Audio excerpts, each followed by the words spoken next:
आपका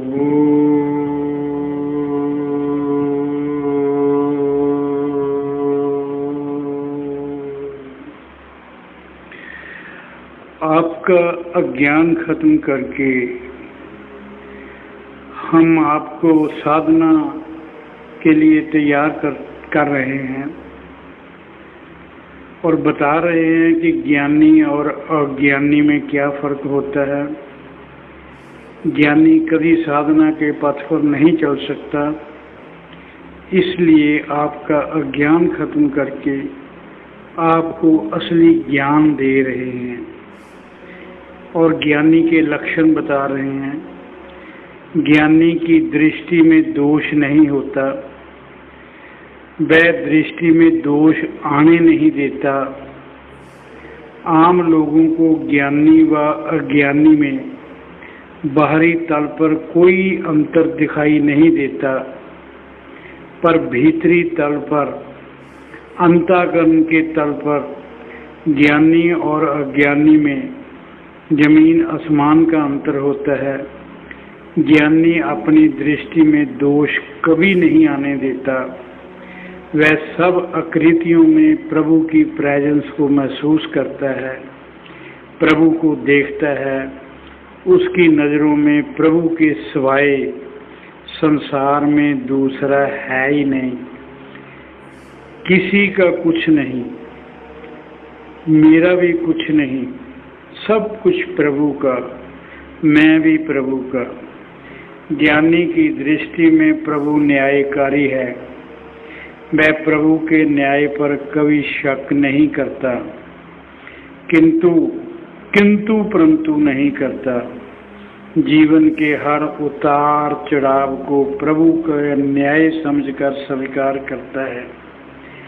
ज्ञानी जीवन के हर उतार चढ़ाव को प्रभु का न्याय समझकर उसे स्वीकार करता है, कभी शिकायत नहीं करता, मन वाणी से कभी विरोध नहीं करता, कभी प्रभु से किसी किस्म का रोष नहीं करता और कोई प्रार्थना नहीं करता, कोई दलील नहीं करता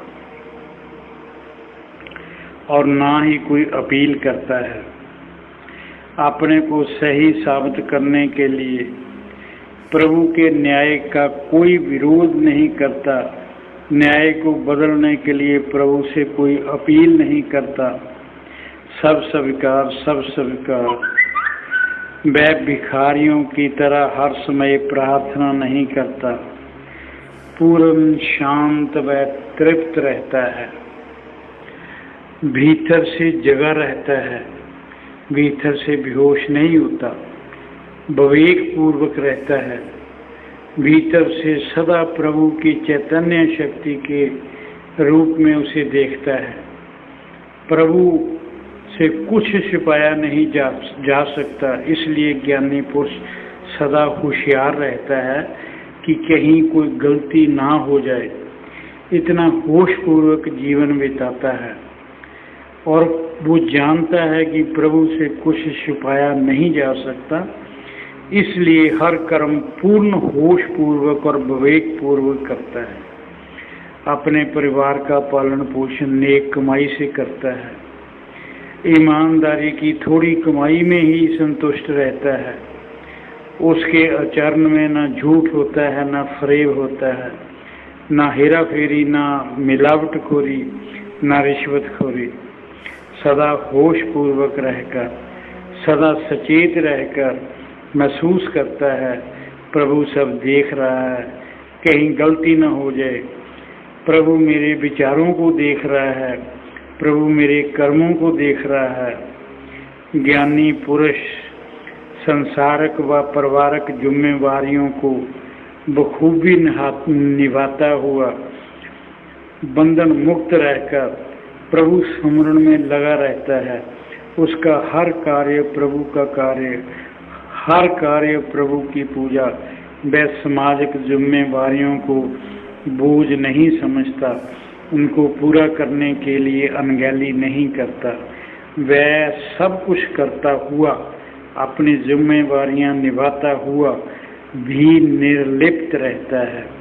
ज्ञानी पुरुष समाज में रहता हुआ संसारिक जिम्मेवारियों को निभाता हुआ संसार से पूरी तरह निर्लिप्त रहता है, आसक्त रहता है।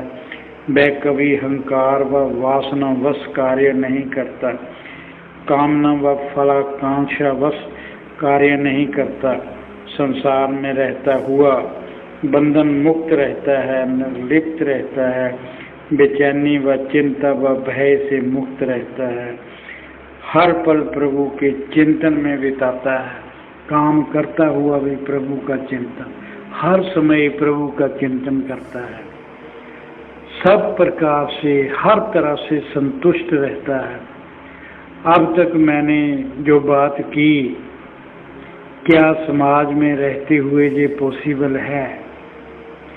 समाज में रहते हुए निर्लिप्त रहना, हर हाल में संतुष्ट रहना, संतोष में रहना, ढेर सारी मुसीबतों को बीच प्रभु का धन्यवादी बना रहना, दुष्ट प्रवृत्ति वाले लोगों के प्रति भी प्रभु दृष्टि रखना, पैर पैर पर विरोध के बीच होश पूर्वक रहकर अपना विवेक ना खोना, ये पॉसिबल है?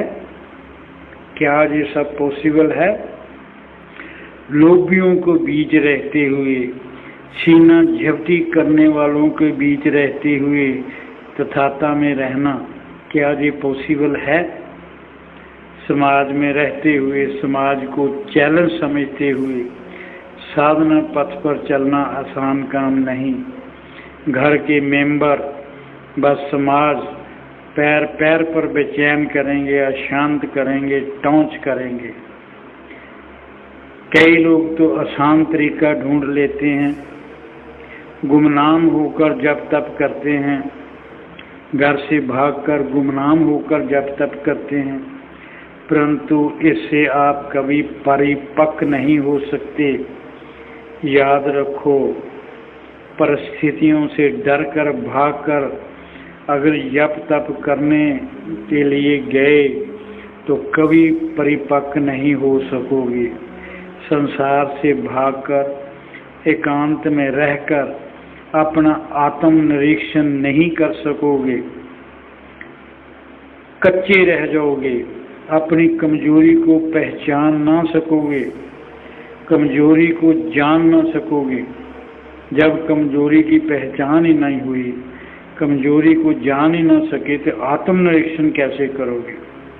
जब वापस संसार में आओगे तो अपने आप को अस्थिर पाओगे, वर्षों से की हुई तपस्या धरी की धरी रह जाएगी। संसार के बीच रहकर, घर में रहकर सबका विरोध सहकर यत्न करो। प्रतिकूल हालतों में आप में कितनी पेशेंसी है, कितना मानसिक संतुलन आप रख सकते हो और कितना होश पूर्वक रहकर अपनी साधना को चालू रख सकते हो, इसका विश्लेषण करो। आत्म विश्लेषण तो समाज में रहते हुए ही हो सकता है, समाज से भागकर आत्म विश्लेषण नहीं हो सकता। असली सूरमा ही समाज में रहकर अपनी विजय निश्चित कर सकता है। समाज में रहकर समाज से निर्लिप्त रहना होगा, समाज में रहकर सामाजिक समस्याओं से घिरे हुए रहकर अपना लक्ष्य प्राप्त करना होगा। किसी आम आदमी का ये काम नहीं है। सामाजिक समस्याओं को फेस करने के लिए सदा तैयार रहना होगा, क्योंकि आप खास आदमी हो। आपकी गिनती आम आदमियों में मैं नहीं कर सकता। याद रखो, यही बात याद रखनी है हर टाइम। मन का स्वभाव जल्दी नहीं बदलेगा। मन हमेशा दूसरों से आकांक्षा रखता है, दूसरों से उम्मीदें रखता है, अपना काम दूसरों से करवाना चाहता है, जो पास नहीं है उसकी दूसरों से उम्मीद करता है, दूसरों से मांगता है। मन के स्वभाव पर कंट्रोल करना आसान नहीं है, मन की चंचलता पर, मन के विकारों पर शायद ही कोई पूरी तरह कंट्रोल कर सका हो। इसलिए होश व विवेक पर बहुत जोर दिया मैंने। हर लेक्चर में मैंने विवेक और होश पर बोला है।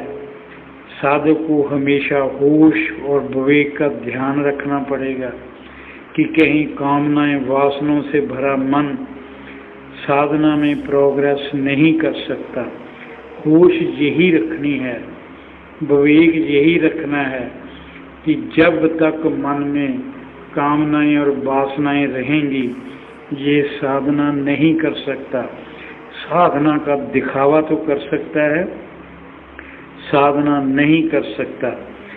मन का एकाग्र होना, मन की चंचलता खत्म होना, चंचलता रहित मन का होना, ये पहली शर्त है। साधना के पथ पर चलने की ये पहली शर्त है कि हमारा मन चंचलता रहित हो और सदा एकाग्र रहे। हम मालिक बने मन के, मन हमारा मालिक ना हो। मन का स्वभाव बदलना बहुत मुश्किल है।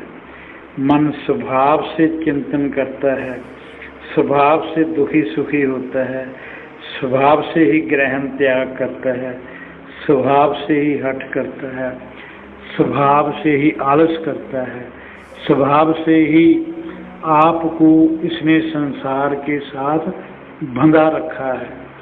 मन ने स्वभाव से ही आपको संसार के साथ बांध कर रखा है।